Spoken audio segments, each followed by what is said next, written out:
with more than 20 million victims of human trafficking around the world. You have arrested a Montrealer in connection with a human trafficking ring. They are there because they were forced in a certain way, whether it's physically. Trafficking is not a business model, it is a crime, and we are going to stop. But this nation of more than 1 billion people is also the leading offender of a much more sinister trade, global slavery. Trafficking is really treating people as though they're indentured servants, but instilling in them fear. There's a bondage element to trafficking that's a little different from just prostitution. Victims of trafficking are literally housed, kept, managed by their runners or their johns, the people that keep it going. There are trauma bonds, to the trafficker. I loved him. I really did. I really loved him, and I really thought he loved me.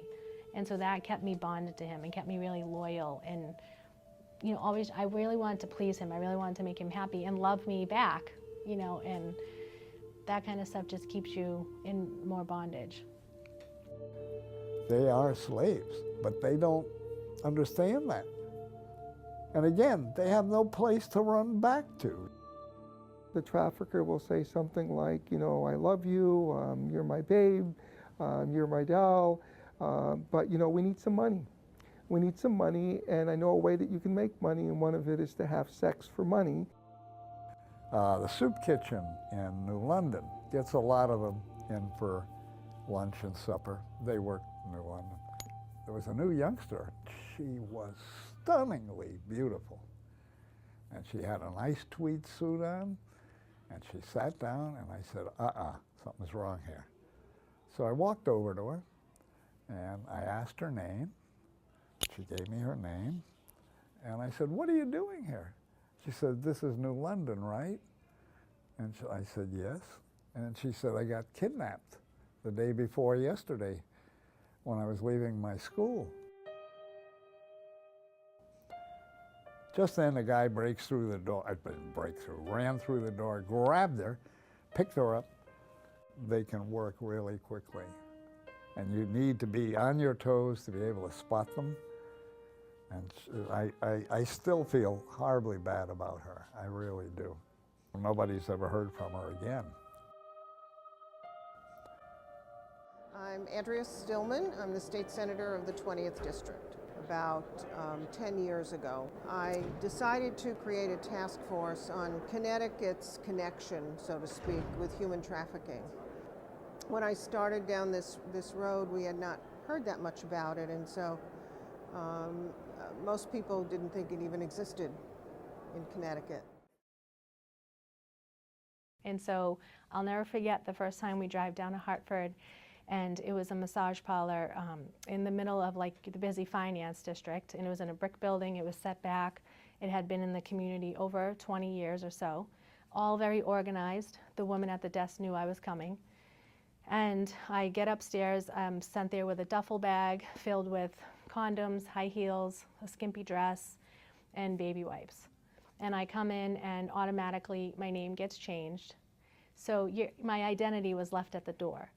I didn't realize this was happening, but that's what it is, and I entered into this really dark world. So how big in numbers would you think human trafficking is here in Connecticut?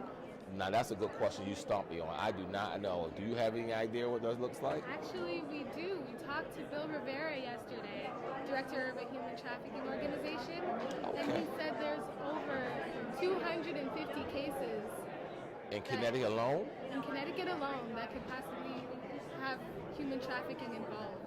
Well, that's horrible to hear about. I wish we could pass some legislation that can bring an end to that or make some harsher penalties for people who are engaged in human trafficking. I think that's something we should be looking to.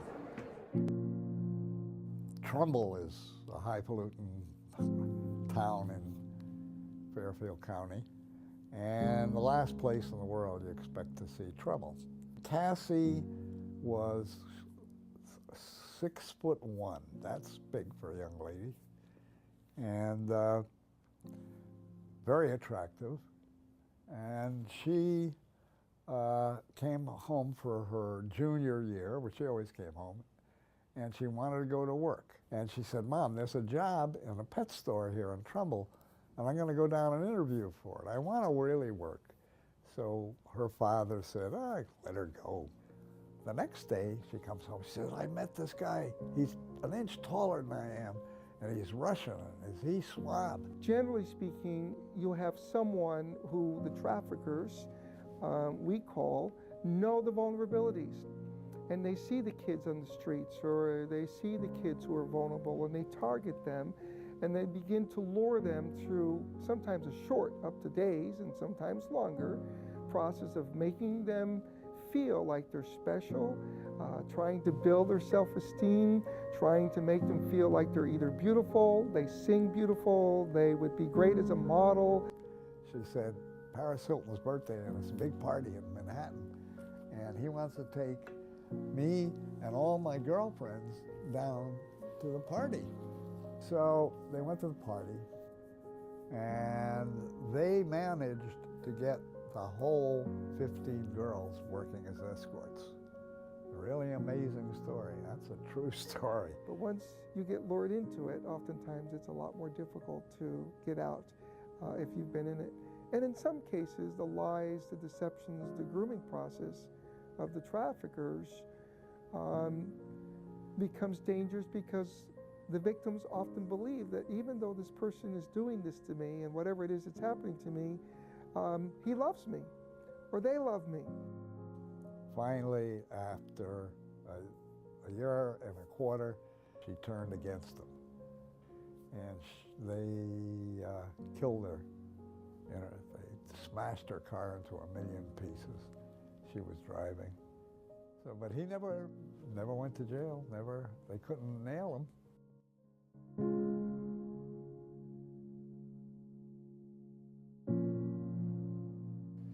All 55 female lawmakers, both from the Senate and the House, on both sides of the aisle, have come together to co-sponsor House Bill 5666, an act concerning the forfeiture of monies and the property derived from the human or sex trafficking. So last year's bill, House Bill 5666, increased not only the monetary and potential jail penalties for people engaged in trafficking, but looked at our ability to seize the assets of anyone involved in trafficking. I talked earlier about removing an economic incentive in the state to do this at all, and that's a big sanction. This girl doesn't really want to be doing this, that it's considered sex trafficking. It's not like prostitution, you know, they think it's a choice like women decide, oh, I want to be a prostitute to make extra money. Like, no. Like, there's a story behind all that, and so to change the perspective, to change the minds, that the focus has to be on the perpetrator and the buyer. Like, it's simple business, like supply and demand. If there wasn't such a high demand, traffickers wouldn't need so much of a supply. Children, I can speak about children. When we started keeping track of this, when we first created our systems response, it was in 2008. And since we started tracking, we're up to about, as recently as sometime early this week, because of some new reports, we're up to about 205 reports of human trafficking. Now, not every single one of those reports are confirmed victims of human trafficking, but we investigate any report of suspected human trafficking. She was popping bubble gum and swinging an umbrella. It was really kind of funny. And I walked up to her and she said, do you want to, you know what? And I said, no, that's not what I'm doing. I said, I'm here to help you. I said, I don't think you're 13 years old yet. Wrong thing to say. The next thing I know, she got me between the legs with her umbrella and I went down like a ton of bricks. She said to me, now, how old am I? I'm 27. And I said, yeah, and I'm 103. And bang, she hit me again over the head with the umbrella. So I said, you know what? I'm going to give you away in marriage.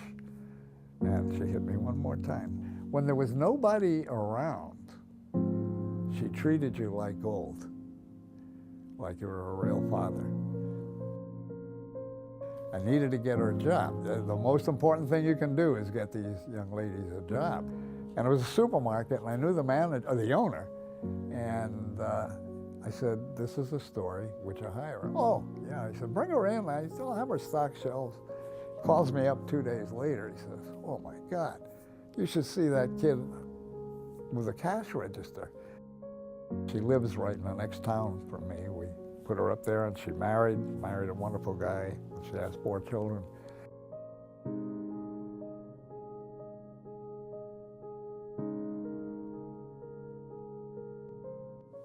The work I do now is based all on advocacy and my passion to help women heal from the trauma they've been in and been through from being sexually exploited. I run a support group at a women's halfway house in Massachusetts, and this is an 8-week group geared towards women that are in recovery from substance abuse. I do trainings for law enforcement, healthcare providers, social workers, just by sharing my story and educating and raising awareness about what sex trafficking looks like in America, and just changing people's perspective on it, because I think they don't think it looks like me, or I don't know what they're expecting, but when they hear my story, their eyes are open.